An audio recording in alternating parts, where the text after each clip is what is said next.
ಯಾಜಕ ಕಾಂಡ ಅಧ್ಯಾಯ 12 ಬಾಣಂತಿಯರ ಶುದ್ಧೀಕರಣ.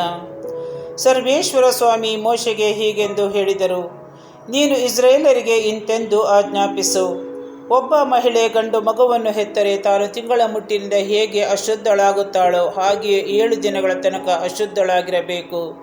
8ನೆಯ ದಿನ ಆ ಮಗುವಿಗೆ ಸುನ್ನತಿ ಮಾಡಿಸಬೇಕು. ಆಮೇಲೆ ಆಕೆ ಪೂರ್ಣ ಶುದ್ಧಳಾಗಲು 33 ದಿನಗಳವರೆಗೆ ಕಾದಿರಬೇಕು. ಅದು ಮುಗಿಯುವ ತನಕ ಆಕೆ ದೇವರ ವಸ್ತುಗಳನ್ನು ಮುಟ್ಟಕೂಡದು, ದೇವಸ್ಥಾನಕ್ಕೆ ಬರಕೂಡದು.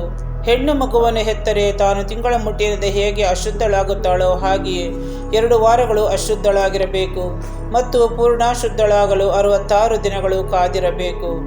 ಗಂಡು ಮಗುವನ್ನು ಹೆತ್ತರು ಹೆಣ್ಣು ಮಗುವನ್ನು ಹೆತ್ತರು ಆಕೆಯ ಶುದ್ಧೀಕರಣ ದಿನಗಳು ಮುಗಿದಾಗ ಆಕೆ ದಹನ ಬಲಿಗಾಗಿ 1 ವರ್ಷದ ಕುರಿಯನ್ನು, ದೋಷ ಪರಿಹಾರಕ್ಕಾಗಿ 1 ಮರಿ ಪಾರಿವಾಳವನ್ನು ಇಲ್ಲವೇ ಬೆಳವಕ್ಕಿಯನ್ನು ದೇವದರ್ಶನದ ಗುಡಾರದ ಬಾಗಿಲಿಗೆ ತಂದು ಯಾಜಕನಿಗೆ ಒಪ್ಪಿಸಬೇಕು.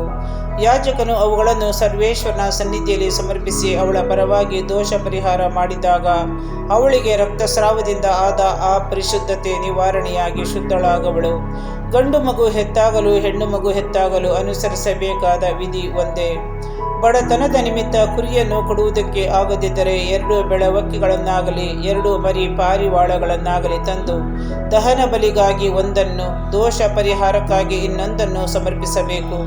ಯಾಜಕನು ಅವಳ ಪರವಾಗಿ ದೋಷ ಪರಿಹಾರವನ್ನು ಮಾಡಿದಾಗ ಆಕೆ ಶುದ್ಧಳಾಗುವಳು.